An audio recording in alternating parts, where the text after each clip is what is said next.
വാർത്തകളിലേക്ക് വിശദമായി. സംസ്ഥാനത്തെ പ്രതിദിന കോവിഡ് കേസുകൾ 1.5 ലക്ഷം കടന്നെന്ന് ആരോഗ്യമന്ത്രി വീണ ജോർജ്. ഇക്കാര്യത്തിൽ ഭയവും ആശങ്കയും വേണ്ട. ആശുപത്രികളിൽ 57% കിടക്കകൾ ഒഴിവുണ്ട്. ഇടുക്കി, കോട്ടയം, പത്തനംതിട്ട ജില്ലകളിൽ പ്രത്യേക നിരീക്ഷണം ഏർപ്പെടുത്തും. മെഡിക്കൽ കോളേജുകളിൽ കൺട്രോൾ റൂമുകൾ തുറക്കുമെന്നും മന്ത്രി പറഞ്ഞു.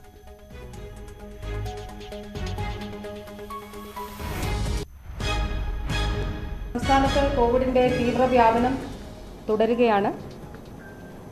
ഇന്ന് 1.5 ലക്ഷത്തിലേറെ കേസുകൾ ഉണ്ട്. ആരോഗ്യ പ്രവർത്തകർക്ക് ഇപ്പോൾ നിലവിൽ ആശുപത്രികളിൽ രണ്ടാം തരംഗത്തിലെ പോലെ രോഗികളുടെ എണ്ണം ഇല്ല എങ്കിലും ഇപ്പോൾ നമ്മൾ നേരിടുന്ന ഒരു വെല്ലുവിളി ആരോഗ്യ പ്രവർത്തകർക്ക് കോവിഡ് ആകുന്നു എന്നുള്ളതാണ്.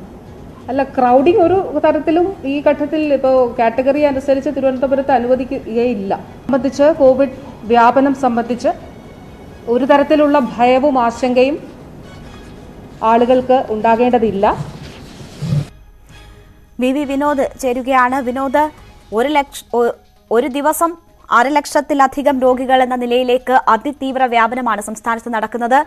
സംസ്ഥാനത്തെ സാഹചര്യം സംബന്ധിച്ച് ആരോഗ്യമന്ത്രി വിശദീകരിച്ചത് എന്തൊക്കെയാണ്? കോവിഡിന്റെ വ്യാപനം തീർത്തും ഒഴിവാകുന്നില്ല എന്ന വാക്കുകളാണ് ആരോഗ്യമന്ത്രിയുടേത്. തീവ്രവ്യാപനം തുടരുന്നു.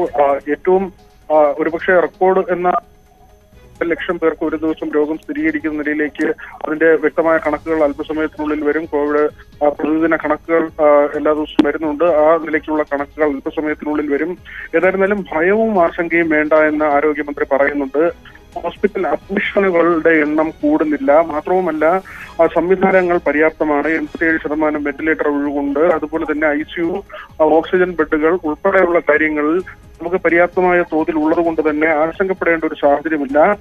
സ്കൂളുകളിലെ വാക്സിനേഷൻ വേഗത്തിൽ നടക്കുന്നുണ്ട്. തിരുവനന്തപുരം ജില്ലയ്ക്കായി പ്രത്യേക യോഗം ചേർന്നു. ഇടുക്കി, കോട്ടയം, പത്തനംതിട്ട ജില്ലകളിലും രോഗവ്യാപനം കൂടുതലാണ്. അവിടെ ആശുപത്രിയിൽ പ്രവേശിപ്പിക്കപ്പെടുന്നവരുടെ എണ്ണം കൂടുതലാണ്. അതുകൊണ്ട് തന്നെ ഈ 3 ജില്ലകൾക്കും കൂടി പ്രത്യേക ശ്രദ്ധ നൽകുന്നുണ്ട്. 20 മുതൽ 30 വയസ്സുവരെയുള്ളവരിലാണ് രോഗവ്യാപനം കൂടുതൽ.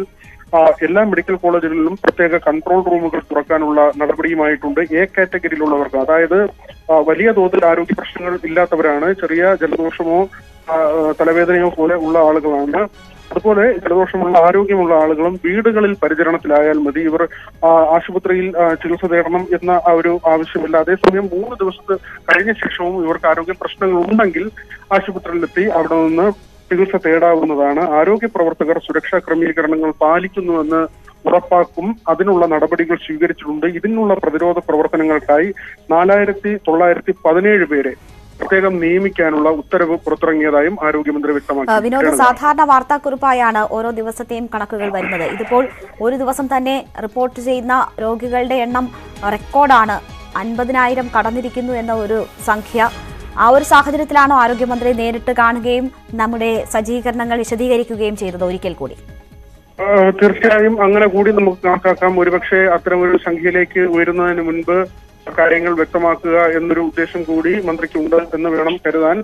പക്ഷെ മന്ത്രി ആവർത്തിച്ച് പറയുന്ന കാര്യം, ഇത് അപകടകരമായ നിലയിലേക്ക് അല്ലെങ്കിൽ മരണനിരക്ക് നമുക്ക് ആശങ്ക ഉണ്ടാക്കുന്ന തരത്തിലേക്ക് അങ്ങനെ ക്രമാതീതമായി ഉയരുന്ന ഒരു സാഹചര്യമില്ല. ആരോഗ്യ പ്രശ്നങ്ങൾ, ഗുരുതരമായ ആരോഗ്യ പ്രശ്നങ്ങളിലേക്ക് ആളുകൾ പോകുന്ന ഒരു സാഹചര്യമില്ല. പക്ഷെ കടുത്ത ജാഗ്രത നമ്മൾ പുലർത്തണം. അതോടൊപ്പം ആശങ്കപ്പെടേണ്ട ഒരു സാഹചര്യം ആശുപത്രികളുമായി ബന്ധപ്പെട്ട് അവിടുത്തെ ഒരു സംവിധാനങ്ങളുമായി ബന്ധപ്പെട്ട് ആശങ്കപ്പെടേണ്ട സാഹചര്യവുമില്ല. ICU ബെഡുകളും വെന്റിലേറ്ററുകളും ഓക്സിജൻ കിടക്കകളും ഓക്സിജനും അടക്കമുള്ള സംവിധാനങ്ങൾ പര്യാപ്തമാണ്.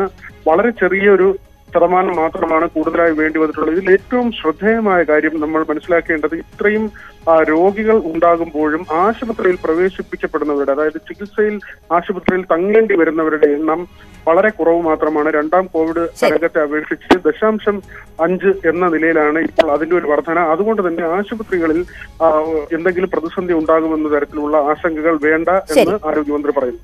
ശരി, എന്തായാലും അതിതീവ്ര വ്യാപനം കോവിഡിന്റെ കാര്യത്തിൽ സംസ്ഥാനത്തുണ്ടായിക്കൊണ്ടിരിക്കുകയാണ്. എന്നാൽ ആശങ്ക വേണ്ട എന്ന് ആരോഗ്യമന്ത്രി പറയുന്നു. ആരോഗ്യ പ്രവർത്തകർക്കിടയിൽ രോഗം പടരുന്നതാണ് നേരിയ തോതിലെങ്കിലും ആശങ്കപ്പെടുത്തുന്നത്. മറ്റ് സജ്ജീകരണങ്ങളെല്ലാം ഉറപ്പാക്കിയിട്ടുണ്ട്. സുസജ്ജമാണ് കേരളം എന്ന് ആവർത്തിക്കുകയാണ് ആരോഗ്യമന്ത്രി. സംസ്ഥാനത്ത് കോവിഡിന്റെ തീവ്രവ്യാപനം തുടരുകയാണ്. ഇന്ന് 1.5 ലക്ഷത്തിലേറെ കേസുകൾ ഉണ്ട്.